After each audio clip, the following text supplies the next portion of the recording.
شابچه بورم الحمدلله یک جوانمردی بنوری متقی و از همین چهرهش دیده می شود تقواشه. همیشه این مقصد که هم پریدوادی تل پیش بود. وقتی که باز زوجه همراه می شوند قبل از خواب کردن دعایی را که رسول خدا صلی الله علیه و سلم برای ما تعلیم داده است. بگذار که اگر لفظ عربی شم ندونه به همون توجیکی به همون فارسی بگم. شیطان رجیم. بسم الله الرحمن الرحیم و نستغفره و نؤمن به و نتوکل علیه و نعوذ بالله من شرور انفسنا و من سیئات اعمالنا. من یهده الله فلا مضل له و من یضلل فلا هادی له و نشهد ان لا اله الا الله وحده لا شریک له و نشهد ان محمدا عبده و رسوله. اما بعد، السلام علیکم و رحمت الله و برکاته. اولا از نام حضار محترم، از نام عزیزایی که در این محفل که شرکت دارند، برادرمان حاجی محمد یوسف به خاطر توی ازدواج فرزندشون عمر جان تبریک و تهنیت میگوییم. ثانیاً برای عمر جان و برای او دختری که انتخاب کرده است بهترین تمنیات از درگاه خداوند رب العزت تمنا میکنیم که خداوند بخت اقبالشون بده، از جمیع بلا و گزندها حفظشون کنه، خداوند بینشون الفت مودت و محبت اسلامی و واقعی را برقرار سازد. حاصل این نکاح خداوند براشون فرزندای خوب صالح و عالم و قاری و محب عطا فرماید. و برادرایی را که در این مجلس خیر شرکت دارند انشاءالله تبریک و تهنیت میگوییم، زیرا ما و شما الحمدلله در یک محفل سنتی شرکت داریم. رسول گرامی صلی الله علیه و سلم نکاح به خودش نسبت داده است تا به حدی که تأکید میکند النکاح سنتی فمن لم یعمل بالسنة فلیس منی. نکاح سنتی من است، کسی به سنت من عمل نمیکنه از ما نیست. از این لحاظ نکاح اینقدر درجه و منزلت داره که خاصتا نزد احناف، نزد پیروای مذهب امام اعظم ابو حنیفه، از طاعات عبادات نافله دیده شرکت کردن در محفل نکاح کردن اجر ثواب بیشتر و زیادتر داره. سبحان الله. و شعبچه بورم الحمدلله یک جوانمردی بنوری متقی و از همین چهرهش دیده می شود تقواشه. ببینه که سنت ترک نکرده است. خداوند جمیع مراد و مقصوداش حاصل بگردونه. اینا ببینه خدا راستی با باباش هم شناخته، همسایه من بودن، اما بابای شادی بیگ علیه رحمه همه جوانمردای با غیرت جسور بود، اما در زمانهای جوانیش حتی پیشوای بچه‌ها بود، یا شورا مقصد که انا چی بگم مکه کماندیر شو بود. بعضی همون جنگ نیزاهایی که میشید و دورو زیاد بودن همی کارو، خصوصا بروسایی که در منطقه 91 دیگر جا زندگی میکردن، هم تری رزبوروی که میشید همیشه این مقصد که هم پریدوادی تل پیش بود. بسیار جوانی مقصد که با غیرت و با محبت در اسلام بود. خداوند رحمت و مغفرتش کنه. انشاءالله این اعمالا نزدش عرض کرده می شود در عالم برزخ. یقین داریم که انشاءالله روح شاداب میگرده از این فرزندش یوسف بی که امروز طبق سنت دستور پیامبر صلی الله علیه و سلم محفل نکاحی فرزندش برگزار کرده ایستاده است. و شعبچه را در حقش دعا میکنیم، طلب و تمنای دعا داریم از این. انشاءالله در این حالت دعای شه اجابت میشود. وقتی که حضرت عبدالله ابن مسعود میگه ازدواج میکرد رسول خدا صلی الله علیه و سلم ابن ام عبد سل تعطه، یا گفت ابن مسعود، حضرت ابن مسعود ابن ام عبد میگفت، مادرش ام عبد میگن، همین به همین تخلص معروفه مادرش. گفت سوال که از خدا طلب که اگر هر طلب کردی خدای تعالی اجابتش میکنه. و حضرت عبدالله ابن مسعود هم که محصل تعلیم گیرنده مکتب محمدی بود دست به دعا برداشت، گفت اللهم انی اسألک ایمانا، پروردگارا من از تو طلب میکنم ایمان. اللهم انی اسألک، خدایا از تو طلب میکنم ایمانا لا یرتد، ایمانی که نعوذ بالله یعنی دیگه پشیمانی نداشته باشه، بازگشت نداشته باشه، ارتداد نداشته باشه. و نعیما لا ینفد، پروردگارا من از تو طلب دارم، از تو تقاضا میکنم نعمتی را که فنا شونده نیست، نعمتی را که دائمی است. و مرافقت نبی که صلی الله علیه و سلم فی اعلی جنت الخلد، و رفاقت همنشینی حبیب محمد صلی الله علیه و سلم در بلندترین درجه و مکان جنت جاویدانی. الله اکبر. خدا کنه که همین جوانای ما امیدشو همین باشه، طلب تقاضاشو از پروردگار همین باشه، امیدشی نباشه که فلان ارتیست فلان رقاصه را بیارم در تویم توبتا، بلکه آرزو کنه که پروردگارو من از تو طلب میکنم ایمانی را که ایمان ارتداد نداشته باشه.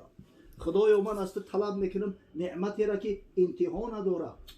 پروردگارو من از تو طلب میکنم مرافقت همنشینی و صحبت حبیب محمد صلی الله علیه و سلم در بزرگترین مکان، در بلندترین درجه جنت جاویدانی.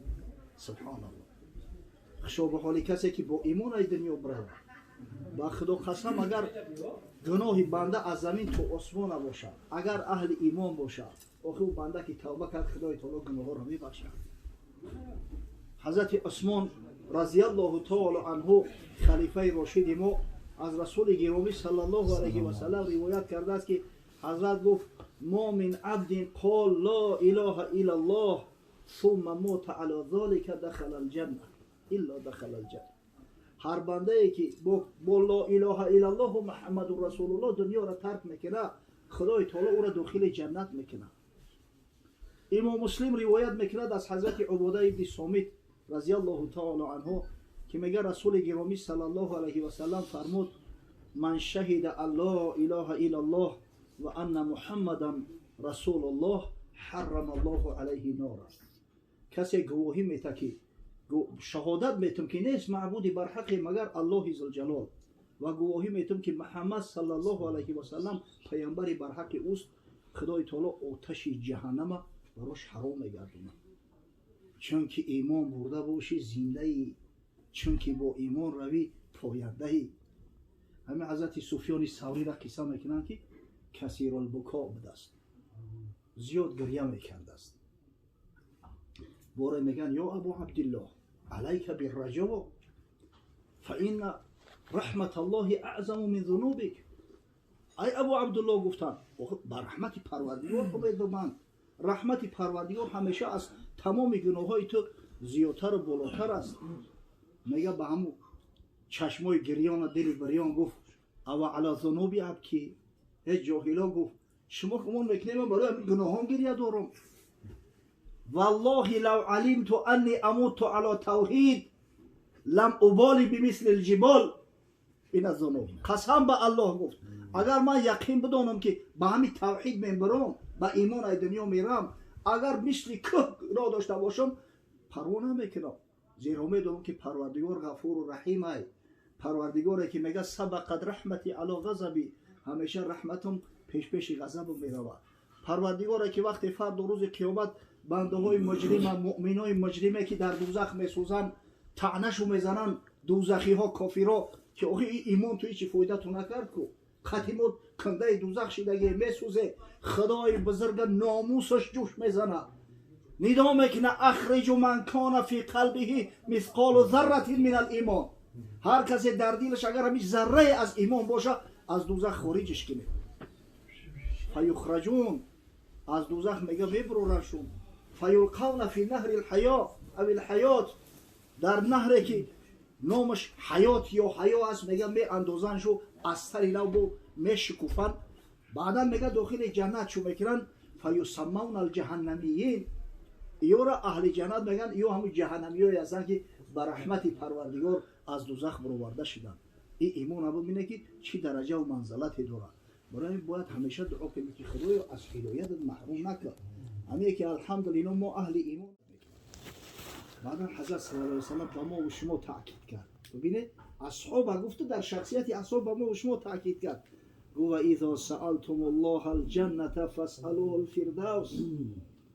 وقتی از خدای بزرگ طلب جنت میکنه همتون بلند بگیره، بی غیرتی نکنه، فردوس طلب کنه. اگر میخواهی که مرا ببینی، اگر میخواهی که همنشین من باشه، از من همون طلب جنت داشته باشه، طلب فردوس.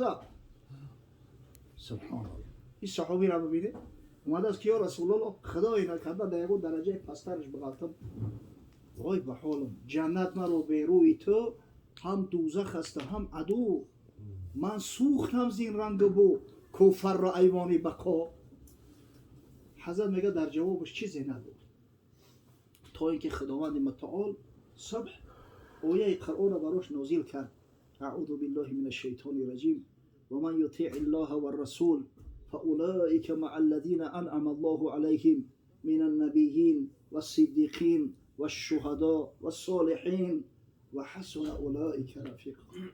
خدای بزرگ بشارت داد با صحابان سوخته دل، با تمام سوخته دلا، با تمام امتای محمد صلی الله علیه و سلم، با همون کسایی که میگن آیا حال ما چی بشیده باشه، آیا جمال حضرت هم دیده باشه، آیا از صحبت حضرت صلی الله علیه و سلم بهره‌ور میگشته باشیم.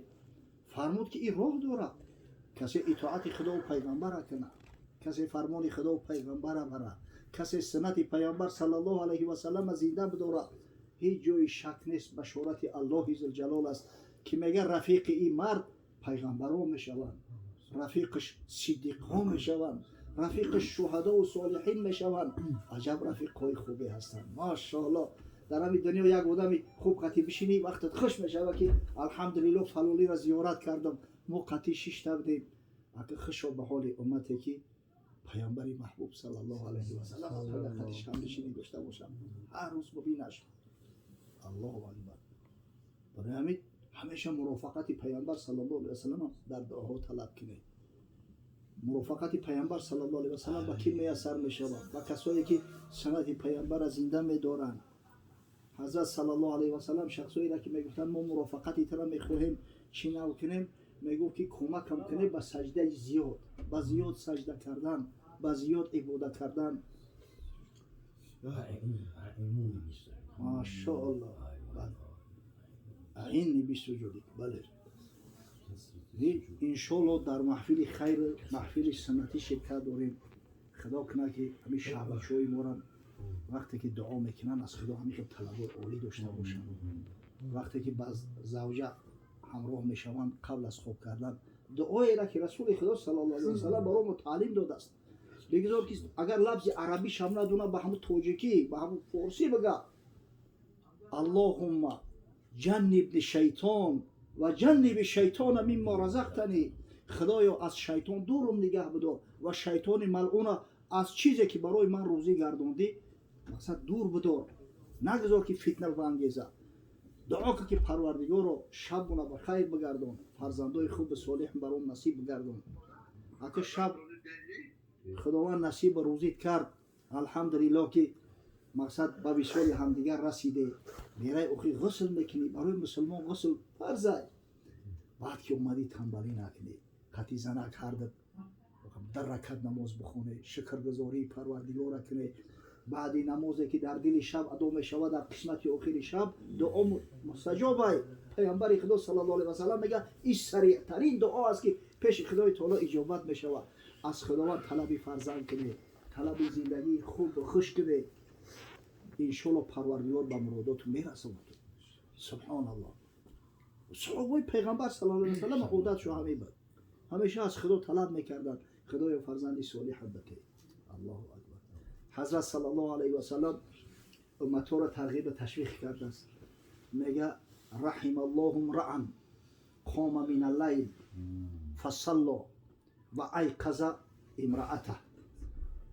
رحمت پروردگار بر مردی بود که شب وقتی که خیست طهارت میکنه یا غسل میکنه، نماز میخونه، بعدا زنش بیدار میکنه. الله.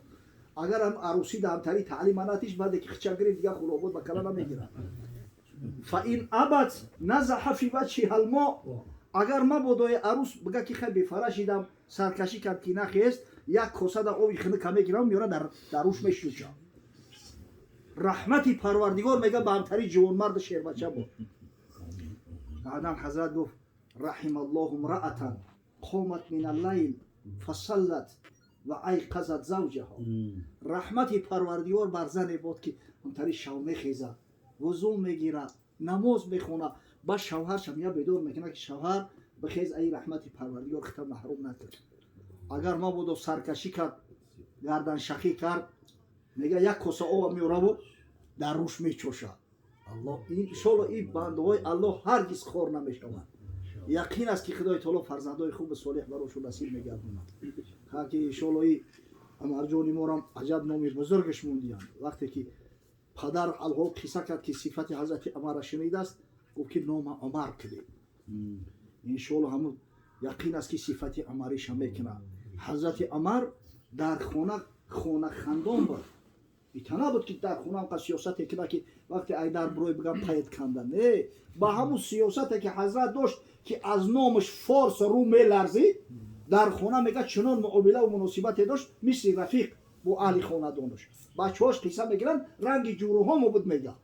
همین قدیم وقتی میشیش. انا مرد باید انا میخیل باشه. اما در مسئله عبادت پروردگار یگان خیل گذشت ترحم نیست. خیلی به فرای این روز نماز نخونه نعوذ بالله. فرمان خدا و پیغمبر ای همه بالاتره. یک چیز یقین بدونه، زنک فراستش بلنده. زنک بزرگ با فراست میشود. همین کلمه فراست از ریشه فرس گرفته شده. ای اسب دیده یکی چقدر زیرک است. همین سواره در بالوش که سوار شده میفهمه همین چی سواره، چی غیرت داره، تو کدوم درجه را جدی ای. الان مرد باید هم سواره باشه، مردی حقیقی باشه، مردی باشه که از ایمون بشورش زنک بفهمه که همین نصری نشسته نیسته. در اطاعت پروردگار همیشه مقصد که مستقیم باشه. اگر ما بودو کمبودی را دید در حال در جاش اصلاحش کنه. پروردگار با این خاندان یا دخترک صالحه را وارد بسازه. خداوند جمعی مراد و مقصود شعبچه و عروس شو و مهمانایی را که در این محفل خیر شرکت دارند برآورده خیر کنند. پروردگار را به خاطر احیای سنت بزرگ حبیب محمد صلی الله علیه و سلم فیض برکات و خیرات و حسنات خویش را هرگز از این منزل، از این محفل، از این دیار و از خاندان برادرای دست به دعا برداشتن من قطع نگردم. دیگر برادران با همین روزهای سعادت و خوشبختی، روزی توی نکاحی فرزندان نبی خوشم برسون. آمین. بارک الله، بارک الله. خدای مهربان کید آمولا را عمر دراز و تن صحت و زبان نصیحتگری همیشه نصیب و روزیش بگردانه. بسیار واقعا موضوع زیبایی را ببین گفتم که در ابتدا که از نصیحت کرده هدیه بهتر نیست. در حقیقت تمام نازکی زندگی را در چند لحظه حضرت برای ما و شما گوشرس کردند که مرد باید چگونه باشه، زن چگونه باشه، تربیت چگونه باشه، زندگی چگونه باشه. همه این نازکی‌هاش برای ما و شما گفته گذاشتن. واقعا پند نصیحت خدا در قرآن میگه فذکر، پند نصیحت بکنین فان الذکر تنفع للمؤمنین. الله مهربان میگه این پند نصیحت برای شما به نهایت فایده زیاد داره. امر معروف فایده هاش زیاد هست، به نهایت زیاد هست. ببین در چند لحظه ماها اگر ان همین درس خطی عمل کنیم، این همین تعلیماتی که یکی دامولا کردن نازی ما یک ثبت کنیم، یک عمر در کدام نکته زندگیمون اگر مشورت و حل کننده سخن لازم باشه ان همین بسه. این همین برای ما و شما مشکل زندگیمون حل میکنه. خدای مهربان توفیق نصیب کنه ما و شما را که به این گفته ها عمل داشته باشید. اکنون برادر عزیز حضرت حاجر هم در مجلس ما و شما حضور دارند.